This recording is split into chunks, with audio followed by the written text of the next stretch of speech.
के चरणों में सादर वंदना। मैं सत्य सेकंड की ओर से आप लोगों के सामने निवेदन करना चाहता हूं कि सेवा के बारे में हमें बोलने के लिए कहा गया है। मेरे स्वयं के और हमारे सत्य सेकंड के विचार ये है कि सबसे पहले हम हमारे परिवार की सेवा करें, जो कि हमारा सेवा पम्पलेट वही है।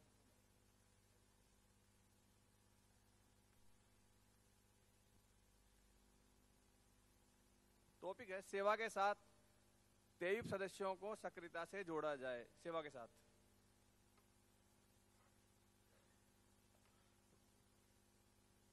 इसमें हमारा निवेदन था कि सबसे पहले जो हमारे तेयू परिवार के जो सदस्य हैं उनमें भी काफी लोग आर्थिक रूप से पिछड़े हुए हैं। उनको जोड़ने के लिए हमारा तेयू परिवार उनका सहयोग करे। जो छात्र पढ़ने में इंटेलिजेंट हैं लेकिन वो आगे आर्थिक रूप से असमर्थ होने के कारण पढ़ने में असमर्थ हैं, ऐसे हमारे तेयूब के जो परिवारों से जुड़े हुए बच्चे हैं उनको हमारा तेयूब परिवार सहयोग करे। वहाँ की लोकल जो तेयूब है वह सहयोग करे। अगर लोकल भी अगर उनकी सहयोग करने में असमर्थ होती है तो अखिल भारतीय तेरा पंथ युवक परिषद भी ऐसा कोर्स गठित करे कि ऐसे बच्चे जो हमारे आर्थिक कारण से ही पढ़ने में पीछे रह जाते हैं उनको आगे बढ़ने में सहयोग करे, ताकि वह बच्चा आगे बढ़कर हमारे तेयूब से जुड़ा रहे और तेयूब को हमेशा वो सिरोधार्य रखे।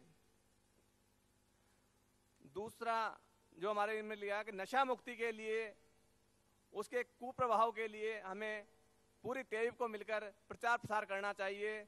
और जहाँ तक हमारे परिवार में भी अगर कोई नशा करता है तो उसके लिए भी हमें प्रयास करना चाहिए। पहले हम हमारे परिवार के दूर करें, वरना दूसरा आदमी हम जाएंगे तो कहेगा तुम्हारे परिवार में तो वो नशा करता है, हमारी बात का कोई प्रभाव नहीं पड़ेगा। अगर हम स्वयं नशा करते हैं तो पहले हम छोड़ें, उसके बाद हमारे परिवार के आगे समाज में, बस्तियों में, जहाँ पर निम्न वर्ग की बस्तियां, जहाँ लोग अधिकतर 90% लोग नशा करते हैं, उन बस्तियों में हम जाएं, उनके कुप्रभाव को समझाएं, उनके बारे में बार बार सहयोग करें, तो इससे काफ़ी कुछ नशा मुक्ति को जगह मिल सकती है। और एक ब्लड शिविर लगाया जाता है, इसके मामले में मेरी एक राय है साहब कि जो ब्लड प्रभारी है इसमें साहब प्रत्येक तेयूब स्तर पर एक ब्लड प्रभारी की नियुक्ति की जानी चाहिए। ब्लड डोनेशन कैंप से ब्लड तो एक बार में दे दिया जाता है, लेकिन जब ब्लड लेने जाते हैं तो ब्लड हमको मिलना बड़ा मुश्किल होता है। इसीलिए मेरा जो सबमिशन है वह यह है कि प्रत्येक स्तर पर ऐसे सदस्यों की सूची बनाई जानी चाहिए कि जो ब्लड देने को सदैव तत्पर रहते हैं, और उस सूची को हर स्तर पर सभी लोगों के पास वो होनी चाहिए। आज कोई आदमी जयपुर आता है तो जयपुर में कौन सदस्य है उनकी सूची हमारे पास भी होनी चाहिए, सवाई माधोपुर की सूची भी होनी चाहिए, ताकि वह जो व्यक्ति है जिसको ब्लड चाहिए उन व्यक्तियों से कांटेक्ट कर सके, और अगर ब्लड प्रभारी नियुक्त है तो वह उनसे नियुक्त कर सके, ताकि भाई इन व्यक्तियों से अपने को ब्लड मिल सकता है। उसमें किसी ब्लड बैंक वाले को ढूंढने की जरूरत नहीं पड़ेगी और हमारा खून के बदले खून क्या इमीडिएट उपलब्ध हो जाएगा। इसीलिए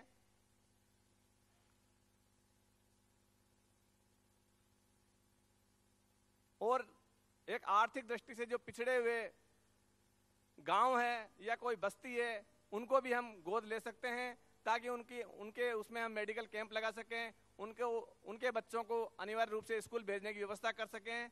इतना ही मैं कहता हूं। ओम अरहम।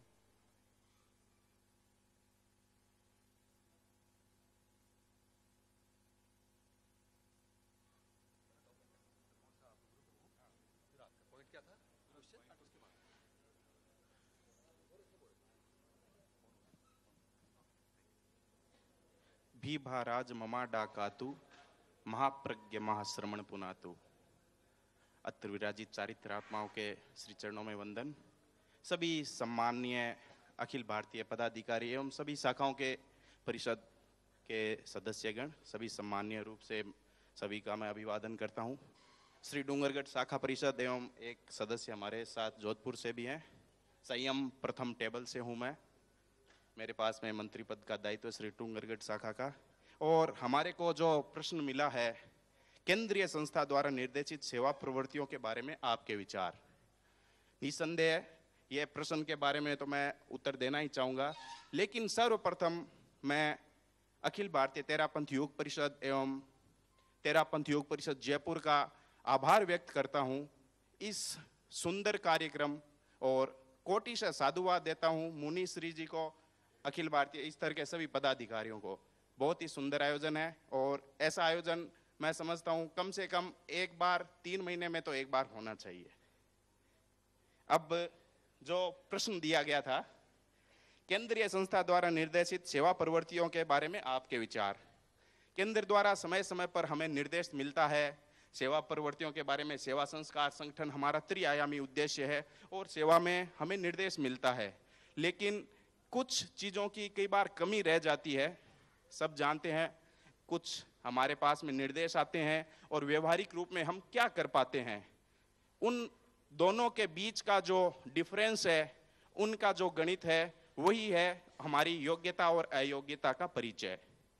सेवा प्रकल्प के रूप में अगर देखा जाए तो हमें अपाहिज एवं बेबस मानव प्राणी मात्र इन सब की यथोचित सेवा का संकल्प लेना चाहिए, जिसमें अन्य समाज के साथ जुड़कर जैसे विशेष दिवस होते हैं, होली, दीपावली, मकर संक्रांति, और इसके साथ साथ हम अपने जीवन के दौरान और मरणोपरांत जैसे नेत्रदान है, अंगदान है, इस प्रकार के भी प्रकल्पों में तेरापंथ योग परिषद अपना सक्रिय योगदान दे और केंद्र के द्वारा ऐसा निर्देश मिले, केंद्र की सक्रिय सहभागिता मिले, हम ऐसा उनसे उम्मीद रखते हैं।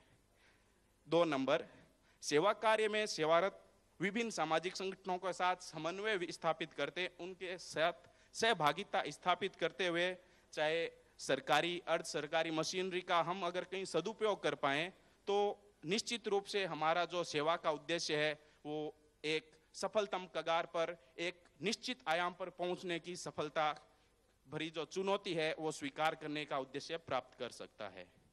तीसरा, संघ के कार्यों में लक्ष्य जुड़ाव।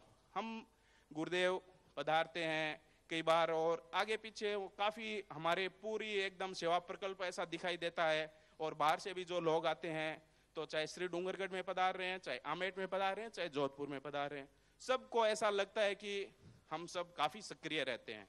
लेकिन एक चीज हम कई बार गौण कर जाते हैं, क्या सामान्य साधु साध्वी जो पधारते हैं, क्या हम उनके साथ में ऐसा पूरा जुड़ पाते हैं?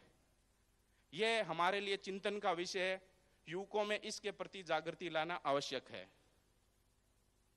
नंबर 4, सामाजिक, व्यावसायिक एवं नीतिगत क्षेत्रों में हमारे जो संसाधन हैं, हमारे समाज के संसाधन हैं, चाहे हमारे जो सामाजिक संस्थाएं हैं, वो उन युवकों को प्रोत्साहन करे, और उन युवकों को जोड़ने के लिए जो केंद्रीय स्तर की संस्थाएं हैं वो शाखा परिषदों के साथ में, उनके साथ में मेल मिलाप करके जो सारे संसाधन हैं उनका उपयोग युवकों के द्वारा करवाए, तो मैं समझता हूं कि अत्यधिक जागृति आएगी, और निश्चित तौर पर से युवकों के अगर सहयोग से कोई कार्य होगा तो वो उसकी निष्पत्ति बहुत ही उत्तरोत्तर विकास की द्योतक होगी। और नंबर 5, जो कि मैं सबसे महत्वपूर्ण कहना चाहूंगा, कि सेवा का जो हमारे को प्रकल्प मिलता है अखिल भारतीय स्तर से या जैसे भी मिलता है, तो वो एक साथ जैसे दिया जाता है कि भाई 15 मई को हमारे को ये कार्यक्रम करना है, हमारे को 30 जून को ये कार्यक्रम करना है, ठीक है, ये निर्देश मिल गया। मैं चाहता हूं कि इसमें कुछ सुधार हो, इसको संभागीय स्तर पे बांटा जाए, संभागीय स्तर पे बांटा जाए, और वहां पर केंद्रीय समिति के सदस्य या पदाधिकारी 2-3 जितने उपस्थित हो सकते हैं, जितने, जहां पर कि अगर 4-5 दिन में कोई कार्यक्रम को निपटाना है या सप्ताह पूरा ले लिया जाए और जोन वाइज बांट दिया जाए, और केंद्रीय समिति के अगर सदस्य पदाधिकारी वहां पर उपस्थित रहें, तो निश्चित तौर पर यह कहा जा सकता है कि हर शाखा परिषद इतनी सक्रिय होगी कि उस कार्य की निष्पत्ति, उसका परिणाम और हर समाज में तेरापंथ की जो योग्यता एवं युवकों का अनुमान है वो अपने आप में एक नया आयाम स्थापित करता है। इन्हीं भावनाओं के साथ ओम अर। ग्रुप की तरफ से जो प्रस्तुति दे रहे हैं उन युवा साथियों से अनुरोध है कि वे किसी प्रकार का संबोधन या औपचारिकताएं न करें, केवल अपने बिंदु प्रस्तुत करें, बनते के साथ केवल अपने सार गर्भित बिंदु ही प्रस्तुत करें, ताकि हम समय के अनुकूल सारे ग्रुपों की बात को सही रूप में समायोजित कर सकें। भंते हमारे समूह को विषय दिया गया है अपने आसपास के ग्रामीण एवं छोटे क्षेत्रों में तेयुप द्वारा सेवा की कौन सी प्रवृत्तियां प्रारंभ की जा सकती है। इस संदर्भ में हमारे समूह ने जो चर्चा की उसमें कुछ बिंदु उभर के आए, उनको मैं बिंदुवार आपके सामने प्रस्तुत कर रहा हूं।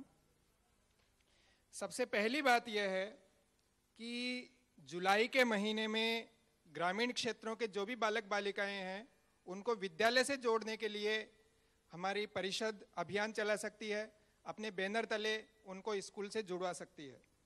दूसरी बात है कि हम देखते हैं कि ग्रामीण क्षेत्रों में बच्चे स्कूल से जुड़ तो जाते हैं लेकिन उनका ठहराव नहीं हो पाता। इसके लिए तेरापंथ युवक परिषद उन कारणों का पता लगाकर, मान लीजिए वो निर्धनता के कारण स्कूल से हट रहे हैं, तो उसके लिए हम छात्रवृत्ति का वितरण कर सकते हैं, स्कूल यूनिफॉर्म का वितरण कर सकते हैं, सर्दी के दिनों में गर्म कपड़ों का वितरण कर सकते हैं। तीसरी बात जो हम ग्रामीण क्षेत्रों में कर सकते हैं वो है ग्रामीण क्षेत्रों में जो विकलांग हैं उनके लिए सबसे पहले हम स्वास्थ्य परीक्षण का शिविर लगाएं और जो भी आवश्यकता वाले छात्र हैं या व्यक्ति हैं उनके लिए उपकरण उपलब्ध करवाएं। अगली बात है कि हम देखते हैं कि गाँव में पेयजल जो है वो शुद्ध नहीं रहता है, तो पेयजल की शुद्धि के लिए हम जो भी दवाइयाँ या जागरूकता अभियान है वो प्रारंभ कर सकते हैं। स्वास्थ्य के संबंध में जागरूकता लाने के लिए जब भी कोई शिविर लगे उसमें हमारा भी प्रतिनिधित्व हो और स्वास्थ्य के लिए हम उन्हें जागरूक करें। राष्ट्रीय कार्यक्रम जैसे होते हैं, जैसे पल्स पोलियो टीकाकरण है, हम किसी विशेष गांव को या बस्ती को गोद लेकर के और हमारे तेरापंथ युवक परिषद के बैनर तले इस प्रकार का कार्यक्रम संपन्न करवा सकते हैं।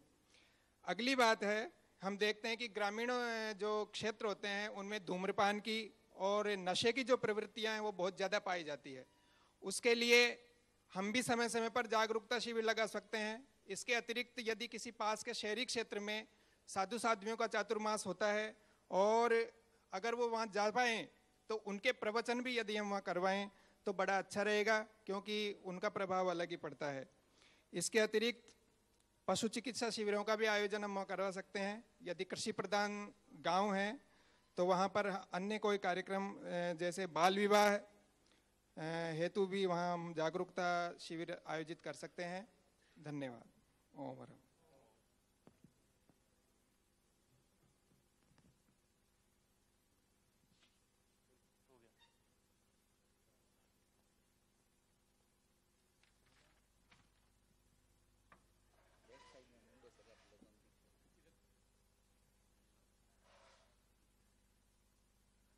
भंते हमारे पास टेबल नंबर 2 समर्पण है। गंगा शहर के 3, बाड़मेर के 2 और कोटा के 1 कार्यकर्ता हमारे साथ हैं। मैं संजय चौरड़िया, गंगा शहर तेयुप कोषाध्यक्ष। हमारा बिंदु आया है, सेवा केवल व्यवस्था न बने, ऐसा सेवा का रूप कैसे बने। इसमें हमने निम्न बिंदु चर्चा में लिए हैं। नंबर 1, सेवा पूर्णतया निस्वार्थ भाव से की जाए। नंबर 2, सेवा ऐसी हो जिससे सेवा करने वाले और जिसकी सेवा की जा रही है दोनों को प्रसन्नता मिले। सेवा को कर्तव्य भावना से किया जाए। सेवा तन, मन और धन से की जानी चाहिए। परिवार में संस्कार ऐसे बने कि आगे आने वाली पीढ़ी को स्वतः सेवा करने की प्रेरणा रहे। सेवा करते समय या रूपरेखा बनाते समय सभी छोटे छोटे विषयों पर पूर्णतया सकारात्मक सोच रखी जाए। सेवा लेने वाले की विशेष जरूरतों का खास ध्यान खास समय पर रखा जाए। सेवा के प्रकल्प के लिए समाज परिवार में प्रेरणादायी गोष्ठियां रखी जाए।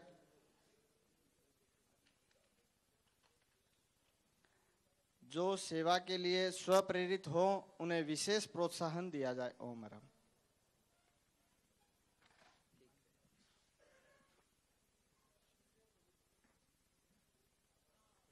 बनते संघीय उपक्रमों अवदानों के विकास को संघ सेवा मानते हुए तेयुप का क्या योगदान होना चाहिए, ये विषय हमको मिला। हमारे ग्रुप ने मतलब कुछ सोच विचार कर ये निर्णय लिया, मतलब हमारा संघ क्या कर सकता है हमारे लिए, तो मतलब सबसे पहले हमने सोचा ज्ञानशाला में त्यूब का क्या योगदान हो सकता है। तो मतलब ज्ञानशाला में त्यूब का सबसे बड़ा योगदान ये हो सकता है कि वो हमारे में जो बच्चे ज्ञानशाला नहीं जा रहे उनको सबसे पहले प्रेरित करे, महिला मंडल का सहयोग करे, जो व्यवस्थित मतलब संचालक है ज्ञानशाला की, ताकि ज़्यादा से ज़्यादा बच्चे ज्ञानशाला में जाए और उनका सुसंस्कारों के साथ विकास हो सके। उसके बाद जैन विद्या जो कार्यशाला ईयरली लगती है उसमें समस्त सदस्यों को भाग लेना चाहिए, ताकि मतलब जो इसमें तत्वों के बारे में जो भी जानकारी मिल रही है, कर्म के बारे में, तत्व के बारे में, उसका प्रॉपर विकास हो सके। उसके बाद सबसे बड़ा त्यूब काम कर सकती है, मतलब दूसरी जगह को हमारे धर्म संघ में लिमिट नहीं रखनी है, मतलब बाकी जगह अगर इसको फैलाना है तो दूसरी स्वयंसेवी संस्थाओं के साथ जुड़ सकती हैं। महावीर इंटरनेशनल, रोटरी क्लब आदि आदि अनेक संस्थाएं ऐसी हैं जो सेवा के क्षेत्र में काम कर रही है। तो त्यूब उनके साथ मिलकर मतलब अणुव्रत का, प्रेक्षा ध्यान का आदि आदि का प्रचार करें। उसके बाद स्कूलों में जैन विद्या की पुस्तकें बांटी जा सकती हैं, जीवन विज्ञान की पुस्तकें बांटी जा सकती हैं, ताकि मतलब अच्छे संस्कारों की विकास हमारे तक तेरापन धर्म संघ तक, जैन धर्म संघ तक की लिमिट नहीं रखे, हमारे संस्कार बाकी जगह भी फैले। नशा मुक्ति का प्रयास हो, इसमें सबसे पहले हमारे त्यूब सदस्यों को ही नशा मुक्त होना पड़ेगा, ताकि हम जिसको कहें उसका प्रभाव व्यवस्थित रूप से ज्यादा हो सके। साधु साध्वियों का विद्यालयों में प्रवचन होना चाहिए ताकि उचित विकास हो सके बच्चों का। ओमरम।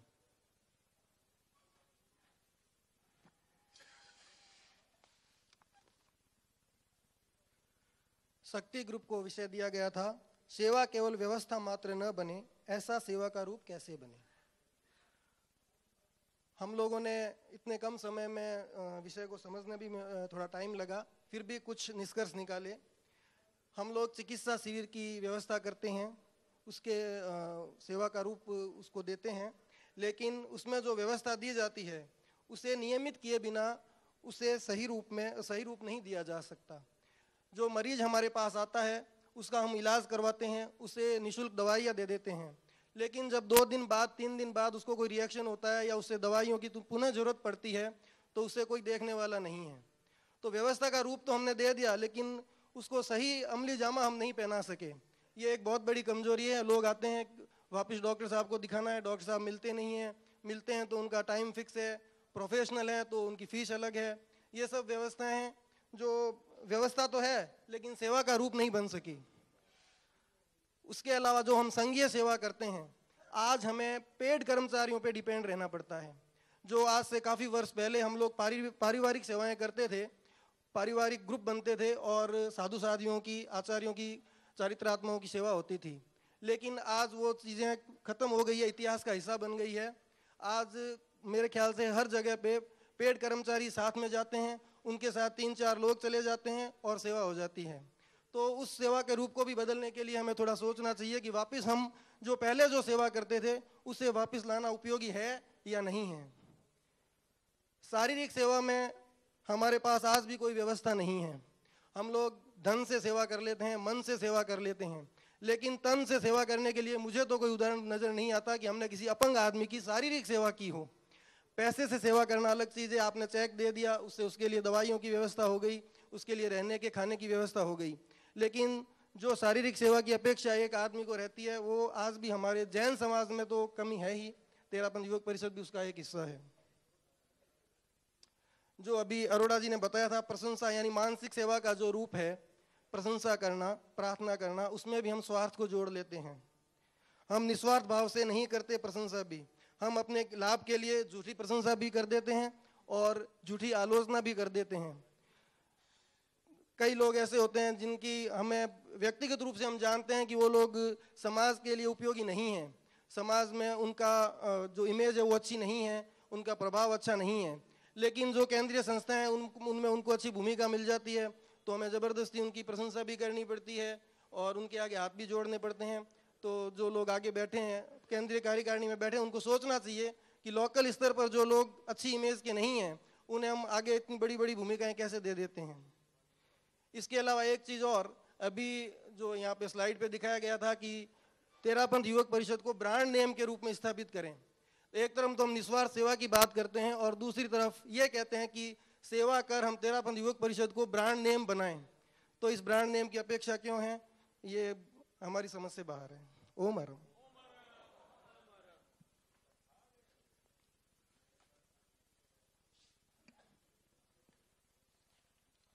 हम समता ग्रुप से हैं। हमारे छोटी खाटू से 3 सदस्य और सरदारपुरा जोधपुर से 3 सदस्य हैं। हमें क्वेश्चन दिया गया तेरा पंथ संगठन की सेवा की कौन सी प्रवृत्तियां प्रारंभ करनी चाहिए। तो हमारे ग्रुप ने चूज किया कि चरित्र आत्माओं के रास्ते की सेवा में सुरक्षा व्यवस्था की जाए। जैसे कि अभी हमारे साथियों ने एग्जाम्पल दिया कि अहमदाबाद जैसी घटना न हो। दूसरा है जो बच्चे आगे नहीं आ सकते उन्हें आगे लाने के लिए कुछ कार्यक्रम किए जाए, जैसे गरीब बच्चे भी आगे आ सके और जो बच्चे आगे नहीं आ सकते उन्हें आगे आके बोलने का मौका भी मिले। तीसरा है विसर्जन योजना पर जोर दिया जाए, जिससे विसर्जन की राशि को हम सेवा में काम में ला सकते हैं। और चौथा अनाथ आश्रम में व वृद्ध आश्रम में हम सेवा पर जोर दें तो हम आगे कार्यक्रम कर सकते हैं। और पांचवा है कैरियर काउंसलिंग द्वारा शिक्षा पर जोर दिया जाए। और छठा पॉइंट है अणुव्रत व जीवन विज्ञान के तहत हम नशा मुक्ति व ऐसे कार्यक्रम चलाएं जिस पे हम जोर दे सकें। और तेरापंथ युवक परिषद के सहयोग से व अखिल भारतीय तेरापंथ युवक परिषद के सहयोग से हम आगे उत्तरोत्तर कार्यक्रम करते रहें। इन्हीं भावनाओं के साथ ओम हरम। राजेश जी, हम अगले ग्रुप के विचार सुने उससे पूर्व, जैसा कि हम सब जानते हैं कि संतों की अपनी दिनचर्या का एक क्रम रहता है और मुनिश्री का सानिध्य हमें प्राप्त हो रहा है। मैं इस विचार विमर्श के बिंदुओं के बीच अनुरोध कर रहा हूं मुनिश्री चैतन्य कुमार जी अमन से कि वे अपने विचार हम सबके सामने रखकर हम सबको लाभान्वित करें और फिर हमारे ये ग्रुप चर्चा के विषय जो बचे हुए हैं उनको हम आगे लेंगे। मेरा निवेदन श्रद्धेय मुनिश्री चैतन्य कुमार अमन।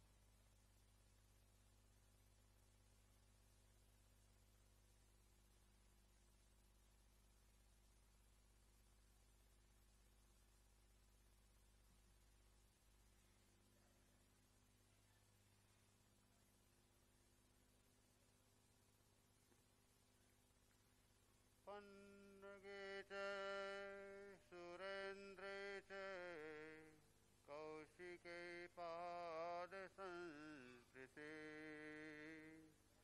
निर्विशेष मनस्काय श्रीवीर स्वामिने नमः। श्रीवीर स्वामिने नमः। आराध्य के सुपावन चरणों में वंदना। श्रद्धेय मुनि श्री रमेश कुमार जी स्वामी, मुनि श्री कुलदीप कुमार जी, अखिल भारतीय तेरापंथ युग परिषद के तत्वाधान में एवं जयपुर तेरापंथ युग परिषद के द्वारा आयोजित यह कार्यशाला और जिस कार्यशाला में सेवा संस्कार और संगठन पर चर्चा की जाएगी, हमारे युवा साथी आज का जो 3 सत्रीय कार्यक्रम है उसका पहला सत्र है सेवा। मेरे से पूर्व मुनि श्री रमेश कुमार जी स्वामी ने इस बारे में काफी आपको कुछ कहा। सेवा के बारे में कहा जा सकता है, अगर भगवान महावीर के शब्दों में कहूं तो कुछ लोग ऐसे होते हैं जो सेवा देते हैं पर सेवा लेते नहीं। कुछ लोग ऐसे होते हैं जो सेवा लेते हैं देते नहीं, और कुछ लोग ऐसे होते हैं जो सेवा देते भी हैं और लेते भी हैं। तो कुछ लोग ऐसे होते हैं जो न सेवा देते हैं न सेवा लेते हैं। हमारे युवा साथी आज को ये जो विषय रखा गया है इस पर हम चिंतन और मंथन करके कुछ क्रियान्विति के दौर में जा रहे हैं, क्योंकि आचार्य प्रवर फरमाया करते थे कि केवल चिंतन मंथन ही नहीं, कुछ क्रियान्विति भी होनी चाहिए। बहुधा देखा जाता है कि लोग चिंतन मंथन तो बहुत कुछ किया करते हैं, लेकिन जहाँ क्रियान्विति की बात आती है वहाँ बहुत पीछे हट जाते हैं। आवश्यकता इस बात की है कि हम चिंतन मंथन के साथ क्रियान्विति तक पहुँचने का प्रयास करें, और वह तब संभव है जैसा कि आचार्य प्रवर फरमाया करते थे कि सह चिंतन, सह आसन, सह चिंतन और सह निर्णय, हम निर्णय की स्थिति में पहुंचने का प्रयास करें। सेवा क्या है, सेवा क्यों करनी चाहिए, सेवा का उद्देश्य क्या होना चाहिए, सेवा कैसे करनी चाहिए, और इसके साथ सेवा के प्रकारों के बारे में भी चर्चा की जाती है। हम देखते हैं कि जहाँ तक शारीरिक और मानसिक सेवा की बात है, लोग अधिकांशतः सेवा को शारीरिक स्तर पर जोड़ देते हैं। हम इस बात को इस रूप में समझें कि सेवा की अपेक्षा किसको होती है। वैसे सामाजिक क्षेत्र में भी सेवा की अपेक्षाएं होती है, संघीय क्षेत्र में भी सेवा की अपेक्षाएं रहती है और राष्ट्रीय स्तर पर भी सेवा की अपेक्षाएं रहती है, और कहा जा सकता है अंतर्राष्ट्रीय स्तर पर भी सेवा की अपेक्षाएं रहती है। जहां भी सेवा की अपेक्षाएं होती है वहां पर हम सेवा करें, पर कैसे? समर्पित भाव से सेवा करें, अनासक्त भाव से सेवा करें, अग्लान भाव से सेवा करें और सामने वाले की रुचि और वृत्ति को जान करके सेवा करें। यदि हम इस प्रकार सेवा का प्रकल्प अपने सामने प्रस्तुत करते हैं तो वास्तव में वह सेवा एक विशेष सेवा हो सकती है। सेवा न केवल लौकिक सेवा बल्कि लोकोत्तर सेवा।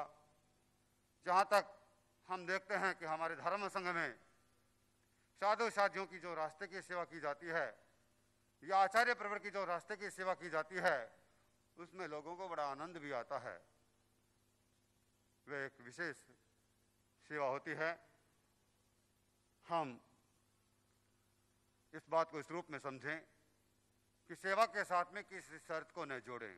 बहुधा देखा जाता है कि सेवा के साथ में शर्त भी जोड़ दी जाती है।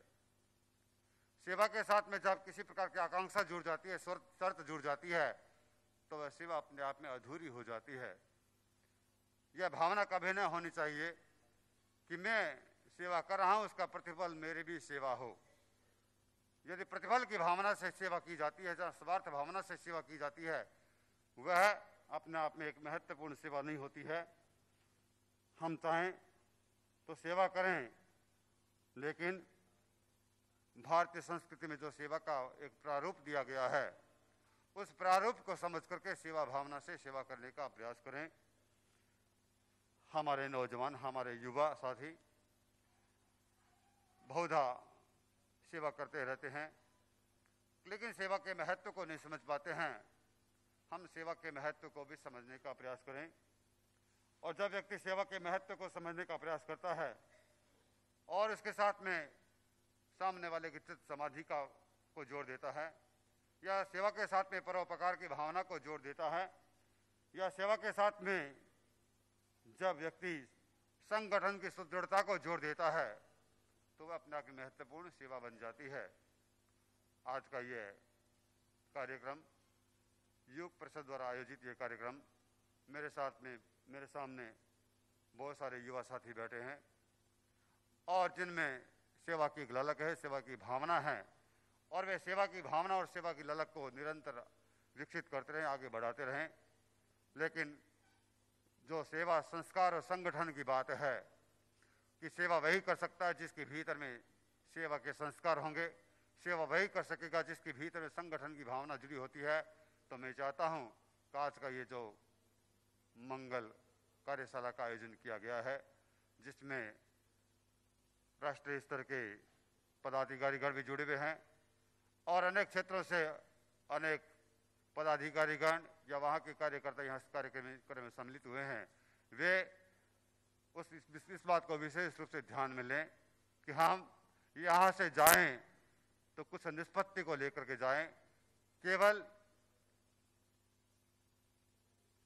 वार्ता के साथ न जुड़ें, केवल कार्यक्रम के साथ न जुड़ें, बल्कि कुछ निष्पत्ति के साथ जुड़ करके और विशेष रूप से इस सेवा के प्रकल्प को जो हम आगे बढ़ाने का प्रयास करें, हमारे जीवन में वे संस्कार और हमारी संगठन की सुदृढ़ता इस प्रकार से बने कि हमारा वैसे तो 13 धर्म संघ अपने आप में सेवा के लिए प्रख्यात है, लेकिन इस संबंध में हमने देखा, बहुत सारे धर्म संघों को भी देखा है जहां सेवा की दृष्टि से कुछ अनेक प्रकार के खट्टे मीठे अनुभव भी हमें सुनने को मिलते हैं। तो हम तेरापन धर्म संघ की मर्यादाओं को ध्यान में रखते हुए उसी प्रकार से सेवा के साथ जुड़ करके अपने आप को आगे बढ़ाने का प्रयास करें। इसी प्रेरणा, इसी भावना के साथ में ओम। श्रद्धेय मुनिश्री के प्रति हम कृतज्ञता व्यक्त करते हैं और ग्रुप डिस्कशन का क्रम पुनः प्रारंभ करते हैं। मैं युवा साथियों से अनुरोध करूंगा कि आपको जो ग्रुप डिस्कशन का विषय दिया गया है, आपके विचार उस विषय के इर्द गिर्द रहने चाहिए। आपकी अन्य कोई जिज्ञासा है या आपके क्षेत्र की अन्य कोई बात है, उसे हम खुले सत्र में जिज्ञासा समाधान के साथ में बाद में रखेंगे। अभी आपको केवल जो ग्रुप डिस्कशन का जो विषय दिया गया है, उस विषय से संबंधित बात ही आपके ग्रुप के जो विचार है वो हमारे सामने आने चाहिए। अगले ग्रुप को आमंत्रित कर रहा हूं कि वे अपनी बात रखें। मैं समन्वय ग्रुप नंबर 1 से बोल रहा हूं। हमारी ग्रुप में बलोत्रा से 3 और जसौल से 2 व्यक्ति आए हुए हैं। हमको विषय दिया गया है अन्य स्वयंसेवी संस्थाओं के साथ मिलकर सेवा प्रवृत्तियों का संचालन तेयूब के लिए कितना सार्थक है। उसके लिए हमारी राय है, यदि हम सेवा को और व्यापक स्तर पर पहुंचाना चाहते हैं तो आवश्यक है कि हम अन्य सामाजिक संस्थाएं, उदाहरण के लिए Lions club, rotary, Mahavir international, जिनका अपने आप में इंटरनेशनल नेटवर्क एवं व्यवस्थित संगठन है जिसमें विभिन्न धर्म, जाति, संप्रदाय के लोग जुड़े हुए हैं। चूंकि तेयूब सेवा के क्षेत्र में शुरुआती स्तर में है और अन्य कई सामाजिक संस्थाएं सेवा के क्षेत्र में विशेष अनुभव लिए हुए हैं, जिस परिषद के माध्यम से हम सेवा कार्य करना चाहते हैं, विडंबना ये होती है कि परिषद के सदस्य अन्य संस्थाओं से जुड़े रहते हैं। इस दोहरेपन से भी छुटकारा मिल सकता है और सेवा कार्य को और अधिक प्रभावी बनाया जा सकता है। तेरापंथ युग परिषद, जो कि पूरे देश भर में 320 शाखाओं के साथ विशाल नेटवर्क के रूप में फैला हुआ है, आवश्यकता यह है कि हम एक विशेष उद्देश्य को लेकर अपना ध्यान केंद्रित करें और उसे एक राष्ट्रव्यापी पहचान दे सके, न कि अलग अलग सेवा कार्यों की ओर ध्यान केंद्रित करें। हमारी नजर में ये स्वयंसेवी संस्थाओं के साथ जुड़कर सेवा करने से हमें विश्व स्तरीय कार्य प्रणाली मिलेगी। ओम।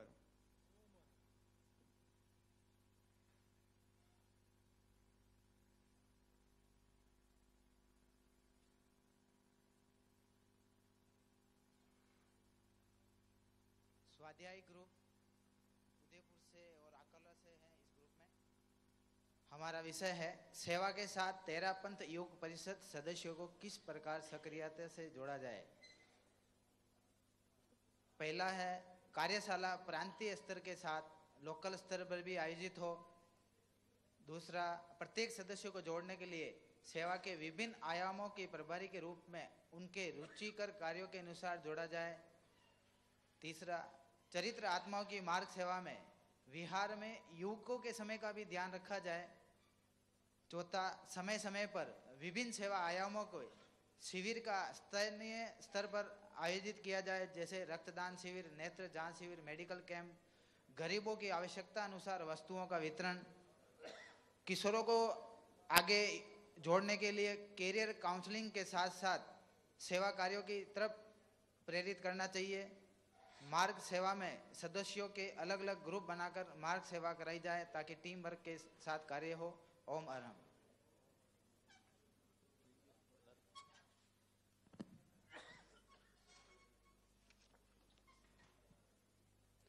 बनते पूर्व परिषद और लूणकरण शरण से संजय बोर्दिया। हमें मिला है टॉपिक अन्य स्वयं सेवी संस्थाओं के साथ मिलकर सेवा प्रवृत्तियों का संचालन तेयूब के लिए कितना सार्थक है। यह उतना ही सार्थक है जितना एक भक्त के लिए गुरु के दर्शन, जितना उनकी वाणी से मिली ऊर्जा भक्त के लिए आनंदमय व सुखकारी व प्रेरणादायी होती हैं, वैसे ही तेयूब भी अन्य संस्थाओं के साथ जुड़े जो शायद सक्षम भी हो सकती हैं और असक्षम भी हो सकती हैं। उनके साथ जितना तेयूब तन मन और धन से कुछ कर सके और उनके साथ जुड़ने के साथ साथ अपनी सेवा करने की शैली बताएं और उनकी क्या क्या प्रवृत्तियां और क्या क्या उनकी कार्य करने की व्यवस्थाएं हैं, उनकी हम जानकारियां प्राप्त करें, तो शायद और भी इन कार्यों में चार चांद लगाए जा सकते हैं। और हर वर्ग के व्यक्तियों से सभी सभा संस्थानों जो नेशनल और इंटरनेशनल कार्यक्रमों को संयोजित कर रही हैं, उनसे भी संपर्क में आकर हम इस तेयूब के नेटवर्क को और भी आगे बढ़ा सकते हैं और अन्य संस्थाओं को भी तेयूब से नई आशाएं, नई नई जानकारियां और नए नए आयोजनों का पता चले, तभी हम तेयूब के और भी कार्यक्रमों को सार्थक बना सकते हैं। ओम अरहम।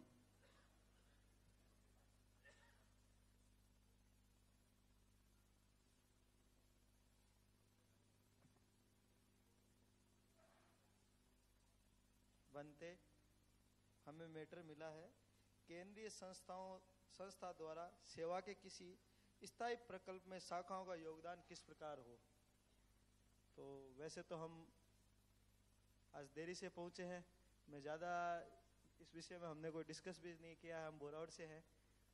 तो मैं तो इतना ही कहना चाहता हूं, जो केंद्रीय संस्था हमारे को निर्देश देती है तेयूब की शाखाओं को, उनका अक्षरश जैसे वो निर्देश देती है उस आधार पे हमें उनका पालन करना चाहिए। ओम अरहम।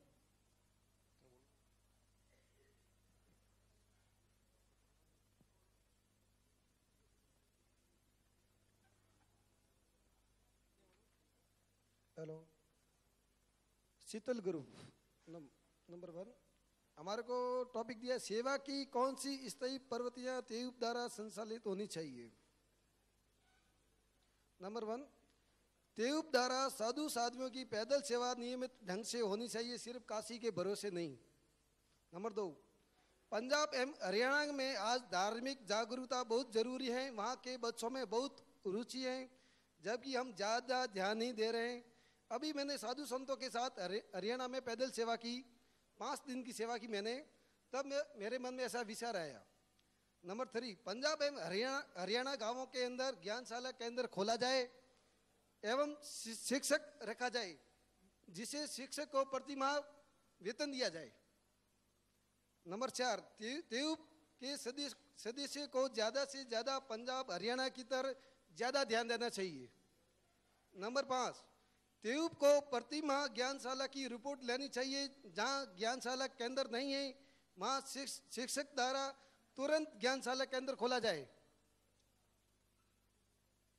नंबर 4, साधु साध्वियों की ठहरने में कई बार गांवों में दिक्कत आती है, ठहरने की व्यवस्था में सुधार किया जाए। ज्ञानशाला में ऐसा प्रोत्साहन किया जाए आने वाली पीढ़ी अच्छी रुचि ले सके।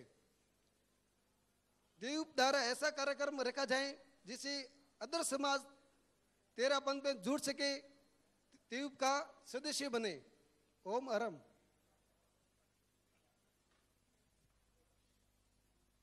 बनते श्रेयांश ग्रुप भीलवाड़ा, उपस्थिति 8।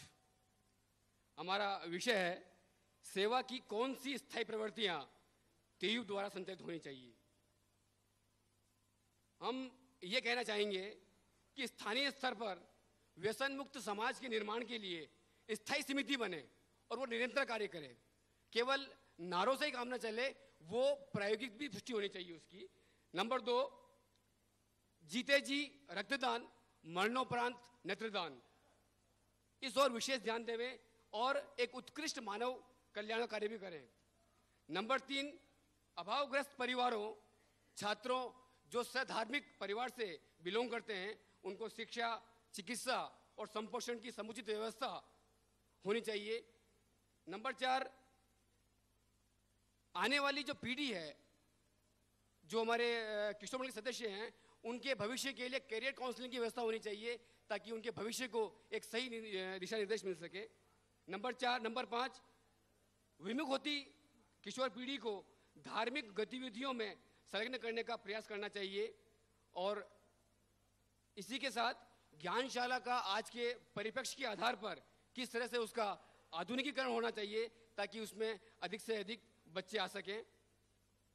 रास्ते की सेवा में हमेशा तेयूब आगे रहता ही है, मगर सेवा में रहते हुए उस तेयूब का एक विशेष पहचान मिले, इस ओर भी विशेष ध्यान देना चाहिए। ओम अरहम।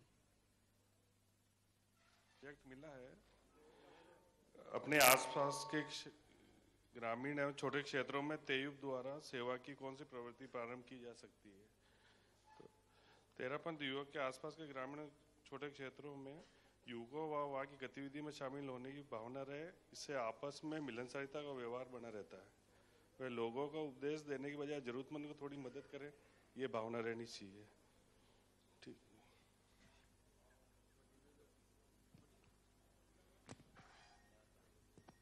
आराध्य को नमन। विराजित मुनिवृंद के चरणों में कोटि कोटि नमन। सभी युवा साथियों, मैं शक्ति ग्रुप से 2 नंबर से हूँ। हमें ग्रुप मिला है, तेयूब संगठन को सेवा की कौन सी प्रवृत्तियां प्रारंभ करनी चाहिए।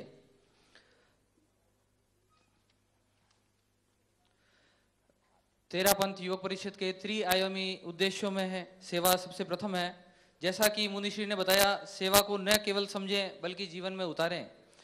विभिन्न गतिविधियों में संघ के विशेष दिवस, वर्तमान एवं निर्वर्तमान आचार्यों के जन्म दिवस, दीक्षा दिवस व अन्य दिवसों पर चिकित्सा परामर्श एवं जांच कैंप आयोजित हो। गरीब व असहाय के प्रति सेवा, स्वेटर वितरण, विकलांग सेवा, छात्रवृत्ति आदि की प्रवृत्ति हो।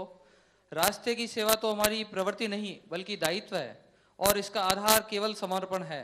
श्रद्धा समर्पण का अधिकाधिक निर्माण हो जिससे रास्ते की सेवा धर्म संघ की सेवा के रूप में करते रहें। राजस्थान एक कम वर्षा वाला क्षेत्र है जहां बार बार अकाल होते हैं। अकाल, आपदाओं, महामारी में विशिष्ट योजना तैयार कर तेरापंथ युवक परिषद संगठित रूप से सेवा का कार्य करे। जैसा कि मुनिश्री ने बताया, सेवा के संस्कारों का निर्माण होना चाहिए। सेवा के संस्कारों के निर्माण के लिए आवश्यक है कि हम राष्ट्र के ऊंचे से ऊंचे विचारकों, लेखकों की सेमिनारें अधिक से अधिक आयोजित करें और इस तरह व्यक्तित्व निर्माण के द्वारा स्वयं सेवा के लिए आगे आएं और अन्य को भी सेवा के लिए बराबर जोड़ते रहें और विचारों को अधिकाधिक सुंदर बनाएं।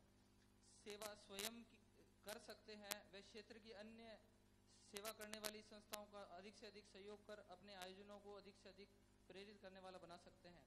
प्रेक्षा ध्यान कैंप के आयोजित बराबर हों। स्वास्थ्य जागरूकता अभियान के द्वारा तेरापंथ युवक परिषद कार्यक्रमों को अधिक सार्थक प्रदानता कर सकती है। ओम अरहम।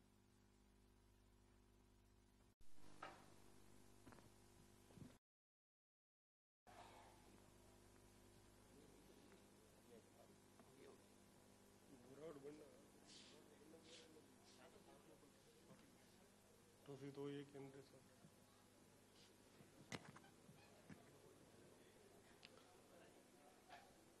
बनते परम श्रद्धेय आराध्य देव के चरणों में कोटि कोटि वंदन व विराजित मुनिवर के चरणों में कोटि कोटि वंदन। हमें विषय मिला है, केंद्रीय संस्था द्वारा सेवा के किसी स्थायी प्रकल्प में शाखाओं का योगदान किस प्रकार हो। केंद्रीय संस्था का सहयोग शाखाएं इस प्रकार करें। केंद्रीय निर्देशानुसार शाखाएं इस प्रकार रहे कि जो अभियान केंद्र से चलाया जाए उस पर शाखा चाहे कहीं की भी हो, बोरावड़ या जयपुर चाहे कहीं की भी हो, पूर्णतया समर्पित होकर पालना की जाए और उस अभियान को चारों ओर बच्चे बच्चे को उस अभियान से जोड़े। वह चाहे सेवा का कार्य हो या शिक्षा का, और जो भी कार्यक्रम हो केंद्र के साथ पूर्णतया समर्पित रहे और संस्था और शाखाओं की सेवा की भावना दिन प्रतिदिन बढ़ती जाए और अखिल भारतीय तेरापंथ युवक परिषद का नाम बढ़ता जाए और 4 चांद लगते जाए। ओम अरहम।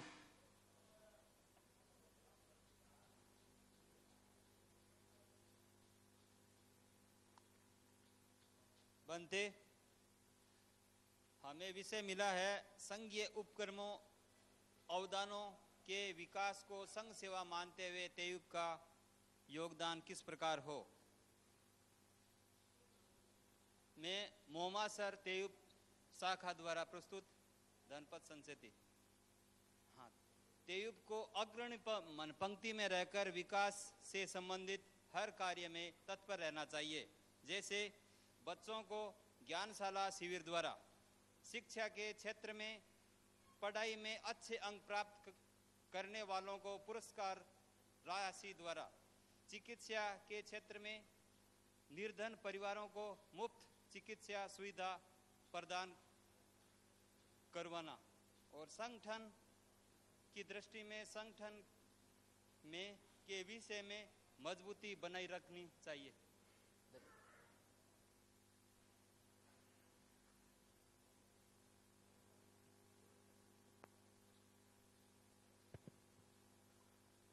साथियों, हमारा ग्रुप डिस्कशन का ये क्रम यहीं पे संपन्न होता है। आपको जो 9 विषय दिए गए थे, उन विषयों के माध्यम से हम आपकी भावनाएं जानना चाहते थे कि आप तेयूब के इस स्वरूप में, तेयूब के साथ विभिन्न गतिविधियों में अपने चिंतन के साथ और क्या जोड़ना चाहते हैं, जिससे सेवा के क्षेत्र में तेयूब और आगे बढ़ सकें। कुछ विचार हमें ऐसे मिले हैं जिन पे हम ऑलरेडी कार्य कर रहे हैं, चिकित्सा के संदर्भ में हो, चाहे रक्तदान शिविरों का आयोजन हो या स्वास्थ्य सेवा का आयोजन हो। रास्ते की सेवाओं के संदर्भ में भी हमारी जो भावना थी वो ये थी कि जो सेवा आजकल एक व्यवस्था का रूप बन गई है, उस व्यवस्था के साथ हम वास्तव में सही सेवा का रूप कैसे प्रदर्शित करें। हम ये जानना चाहते थे आपके माध्यम से कि हम किस तरह इनको और अधिक उपयोगी और कारगर बना सकते हैं। व्यवस्थाएं चलती हैं, हम व्यवस्थाएं करते हैं, लेकिन उनके साथ कैसा हो। केंद्रीय संस्था अगर सेवा की कोई स्थायी प्रवृत्ति हाथ में लेती है तो शाखाएं उनके साथ में कैसे योगदान कर सकती है। स्थानीय स्तर पर कोई प्रवृत्ति चलती है तो उस प्रवृत्ति का प्रसार और विकास हम कैसे कर सकते हैं। इस तरह के बिंदुओं पे हम चाहते थे कि आपके विचारों के साथ हम और आगे बढ़ें और आगे सक्रिय रूप से सेवा के दायरे को अपना विस्तृत रूप दें। कुछ विचार, बहुत बहुमूल्य विचार हमें मिले हैं और निश्चित रूप से हमारे केंद्रीय अधिकारी उन पे चिंतन करेंगे और हम उन्हें आगे बढ़ाएंगे। ये सत्र हम संपन्न करें उससे पूर्व आपकी अगर कोई जिज्ञासा हो तो हमारे केंद्रीय अधिकारी यहाँ उपस्थित हैं, आप अपनी जिज्ञासा खुले सत्र के माध्यम से रख सकते हैं। और जिन क्षेत्रों के लिए कोई जिज्ञासा का अवकाश अभी नहीं है, वो बाद में रखना चाहते हैं, वे भोजन के लिए प्रस्थान कर सकते हैं। भोजन की व्यवस्था ऊपर के हॉल में की गई है और जिज्ञासा समाधान के लिए हमारे केंद्रीय अधिकारी उपस्थित हैं, आप अपनी भावनाएं उन तक पहुंचा सकते हैं। आप सबको इस सत्र में सहभागिता के लिए बहुत बहुत धन्यवाद ज्ञापित करता हुआ आप सबके साथ संचालन में किसी प्रकार की रही हुई त्रुटि के लिए क्षमा प्रार्थना के साथ ओम अरहम। अगला सत्र 1 बजे से प्रारंभ हो जाएगा, जो संस्कार पे है और जिसे हमें विशेष रूप से प्रशिक्षण प्रदान करने के लिए समणी प्रतिभा प्रज्ञा जी यहाँ उपस्थित रहेंगे, उनके द्वारा हमें प्रशिक्षण मिलेगा। और बाहर ब्लड डोनेशन के लिए मोबाइल वैन लगी हुई है, जिन भाइयों को ब्लड डोनेट करना हो वे उसका उपयोग कर सकते हैं और जयपुर द्वारा जो ये ब्लड डोनेशन की व्यवस्था है उसका आप उपयोग कर सकते हैं, ब्लड डोनेशन कर सकते हैं। मुनिश्री के प्रति हम बहुत बहुत कृतज्ञता व्यक्त करते हैं जिन्होंने हमें सानिध्य प्रदान करवाने की कृपा कराई। मुनिश्री अभी अभी पधारे हैं, लेकिन हमारे अनुरोध को स्वीकार करते हुए तत्काल मुनिश्री यहाँ पधारे और हम सबको सानिध्य प्रदान करवाया। हम उनके प्रति भी बहुत बहुत कृतज्ञता व्यक्त करते हैं।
सेवा पर अभी हमने समाप्त किया था।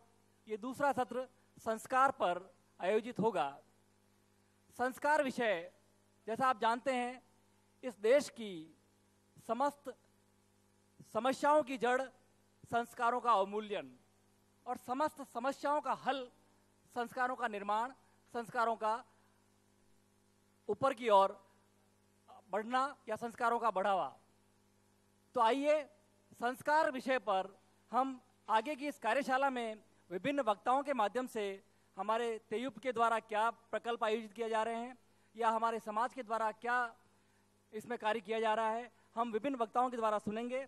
सबसे पहले हमें मुनि श्री दिनेश कुमार जी का जो संदेश प्राप्त हुआ है वो संदेश एक कविता के रूप में प्राप्त हुआ है और वो कविता लेकर आ रहे हैं हमारे मध्य श्री सज्जन जी बाठिया अपनी कविता लेकर जो जिसके रचयिता हैं मुनि श्री दिनेश कुमार जी अपने विचारों के साथ अपने आह्वान के साथ युवा वर्ग के लिए।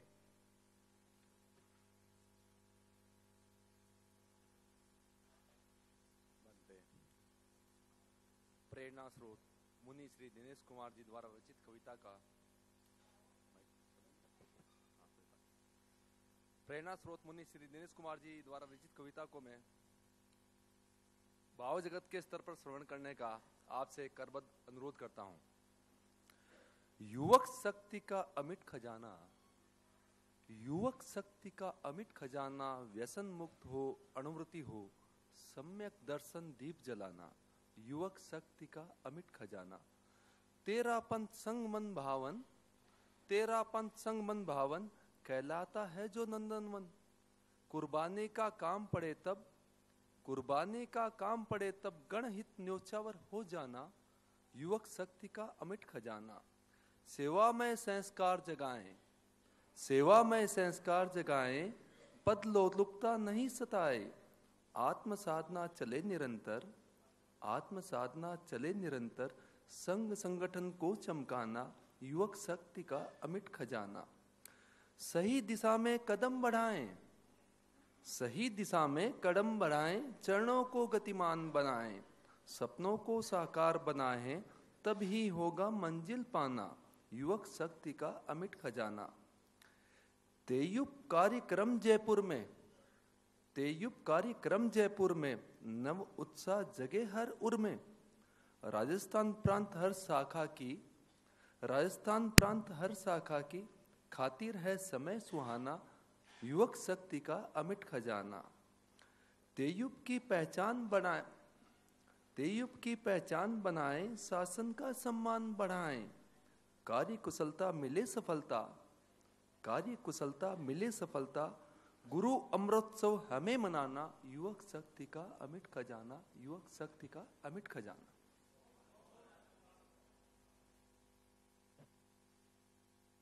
मुनि श्री दिनेश कुमार जी का संदेश सभी युवा साथियों के लिए हमने सुना।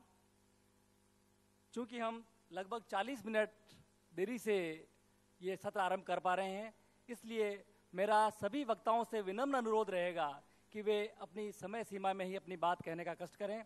इसी क्रम में मैं अपने संयोजकी बात को यहीं विराम देता हुआ कि आगे आने वाले वक्ताओं से हम बात पूरी सुन पाएंगे, मैं आगे वाले वक्ताओं से भी अपेक्षा रखूंगा कि वे समय की सीमा का पूरा ध्यान रखें।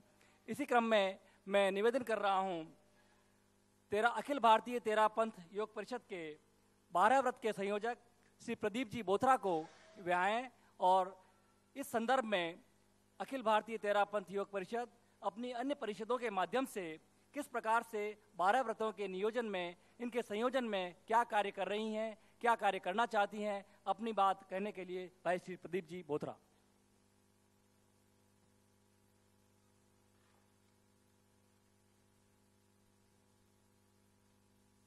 आराध्य के श्री चरणों में कोटि से नमन। सम्निध्य के को वंदामी नमस्कामी। सम्मानित मंच, उपस्थित युवा शक्ति, 2011 का वर्ष जैसा कि आपको विदित है अमृत महोत्सव के रूप में मनाया जा रहा है। इस अमृत महोत्सव के उपलक्ष्य में अबा तैयब को आचार्य परवर की महती कृपा से एक महत्वपूर्ण दायित्व मिला 12 व्रती श्रावक श्राविकाओं के अनुभव और उनके परिचय के संकलन का, साथ ही साथ अधिकाधिक 12 व्रती श्रावक श्राविकाएं बने इस हेतु प्रचार प्रसार का। जैन धर्म में 12 व्रती श्रावकों का विशेष स्थान है और आचार्य परवर प्राय फरमाते हैं कि अधिकाधिक 12 व्रती श्रावक बने, हमारे कार्यकर्ता 12 व्रती श्रावक कार्यकर्ता बने, जीवन में श्रावकत्व जल के श्रावकाचार का जीवन व्यवहार में पालन हो। प्रश्न हो सकता है 12 व्रती जीवनचर्या क्यों? चूंकि हम ग्रस्त जीवन में रहते हैं और ग्रस्त जीवन में पापकारी प्रवृत्तियों का क्षण प्रतिक्षण क्रम चलता रहता है और इन प्रवृत्तियों को सहज रूप से छोड़ना संभव भी नहीं है। पारिवारिक और सामाजिक दायित्व की वजह से व्यापार व्यवसाय भी करना पड़ता है। इन प्रवृत्तियों से जो हिंसा होती है, जो असंयम होता है, उनका अल्पीकरण तो किया ही जा सकता है। एक ग्रस्त श्रावक पूरी तरह संयमी नहीं बन सकता, लेकिन असंयम की सीमा तो कर ही सकता है। अपेक्षा है विवेकपूर्ण व्रत चेतना की। इस दृष्टि से भगवान महावीर ने श्रावक श्राविकाओं के लिए 12 व्रत रूपी धर्म, संयम धर्म का निरूपण किया और ये 12 व्रत हैं: अहिंसा अनव्रत, सत्य अनव्रत, अचौर्य अनव्रत, ब्रह्मचर्य अनव्रत, अपरिग्रह अनव्रत, दिग परिमाण व्रत, भोगोपभोग परिमाण व्रत, अनर्थ दंड विरमन व्रत, सामायिक व्रत, देशावकाशिक व्रत, पोषोद उपवास व्रत, यथासम विभाग व्रत। साथियों, व्रत जीवन परिष्कार की एक प्रक्रिया है। व्रत केवल सिद्धांत ही नहीं, एक जीवन शैली है और हमारे जीवन का सुरक्षा कवच। इसको स्वीकार करने से जहां हमें ऊर्जा मिलती है, दूसरी ओर शारीरिक, मानसिक और भावनात्मक स्वास्थ्य भी हमें मिलता है। व्रत जीवन के भौतिक भटकाव को समाप्त कर जीवन के शाश्वत उद्देश्यों की ओर हमें अग्रसर करता है, चित्त को हमारे निर्मल करता है, अनासक्त चेतना का हमारा विकास करता है। अपेक्षा है 12 व्रत को सम्यक रूप से समझने की और ग्रहण करने की। साथियों, हमारी कथनी और करनी में किंचित मात्र भी फर्क नहीं होना चाहिए और इसका जीता जागता उदाहरण है हमारे राष्ट्रीय अध्यक्ष भाई गौतम सिंह जी डागा, जिन्होंने 17 वर्ष की अवस्था में 12 वर्ष की श्रावक बन गई है। साथियों, मेरी भी यही भावना है कि मैं भी 12 वर्षीय श्रावक बनूं और मैं आपसे भी गुजारिश करता हूं कि ऐसे कार्यकर्ता सामने आए जो 12 वर्षीय श्रावक बनने की इच्छा रखते हों और अपने नाम आदरणीय अध्यक्ष महोदय को नोट करवाएं। मैं मानता हूं कि हमारी कुछ इस कार्यशाला से कुछ निष्पत्ति हो, तो आप विशेष रूप से ध्यान रखें। आने वाली उत्तराखंड टाइम्स में 12 वर्षीय श्रावक परिचय का एक फार्म ये प्रकाशित किया जा रहा है और सभी शाखा परिषदें इस और विशेष ध्यान देवे। ये सभी 12 वर्षीय जो भी श्रावक हैं, ये फार्म भरवा कर आपको मुझे भेजना है ताकि इसका संकलन किया जा सके और पूज्य प्रवर को इनको रिपोर्ट भेजी जा सके। इन्हीं शब्दों के साथ ओम अरहम।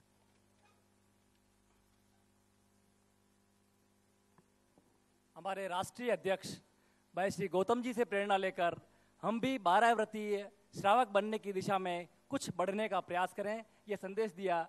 मैं भाई श्री सुबोध जी पुगलिया से निवेदन करूंगा कि वे हमारे बीच पधारें और हमारे मध्य पधारी हुई श्रमणी जी को किट भेंट कर, जो इस कार्यशाला के संयोजक हैं स्थानीय, किट भेंट कर आपका अभिनंदन तेरापंथ योग परिषद जयपुर की ओर से, अखिल भारतीय योग परिषद की ओर से अभिनंदन, स्वागत।